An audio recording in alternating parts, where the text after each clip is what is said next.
This is amazing because a Democrat, Doug Schoen, he ran Mike Bloomberg's campaign. He's a respected Democrat strategist. Doug Schoen, he's saying, you know what? This is too much. Like, they're not doing the right thing here. This is not good for our country, this Colorado move, and this is setting a very dangerous precedent. Of course, the Supreme Court has to strike it down, but the fact that you even have smart Democrats, honest Americans saying this should tell you a lot. You need to hear this. Again, Doug Schoen, he's, I think, a Fox contributor still these days. He ran the Bloomberg campaign, and he gets it. He really does. Watch. Well, this is one Democrat who believes this is going to hurt Democrats and certainly hurt democracy. Donald Trump has not been convicted of anything. And to throw him off the ballot based on allegations which have not been fully vetted in a court of law with appeals is, to me, contrary to everything our country stands for. And I'm a Biden supporter. I would vote for Joe Biden tomorrow. But I would tell Joe Biden that he should press the Supreme Court to get Donald Trump back on the Colorado ballot, indeed on every ballot. Yeah, fat chance that's going to happen.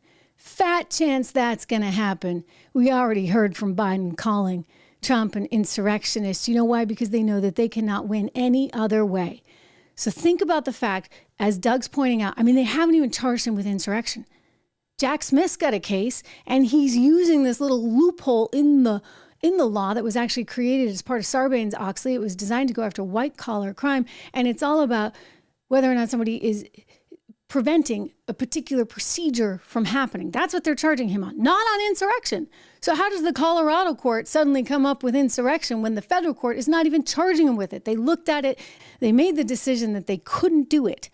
And so yet that's what Colorado is pinning everything on.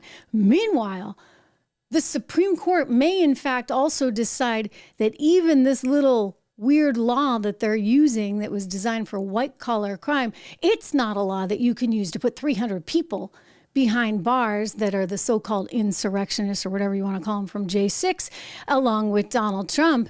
I mean, that one is very much in doubt as well. But don't tell the analysts over at CNN there, the guy who used to work for Daily Beast or something, I still don't know his name. I guess he's got a new gig, a TV gig over on CNN. Without accountability, an attempt to overturn an election, a slow motion coup is just practice. It's a green light if there's no accountability for this. And the implications down the line are striking, right? I mean, for example, if the Supreme Court or a court should say that a president's not criminally liable for anything he did when in office, well, that's a green light for authoritarian action for people when they're president. They're officially and permanently above the law, not just simply because of an Office of Legal Counsel opinion. Okay. So you see what he's setting up? He's setting up a scenario where you're not supposed to believe the Supreme Court. If the Supreme Court decides that, you know what, they actually aren't in violation of this obscure Sarbanes-Oxley thing, it's not the right law, it's not applicable to this case, well, then what? We're supposed to then take down the court? I mean, come on.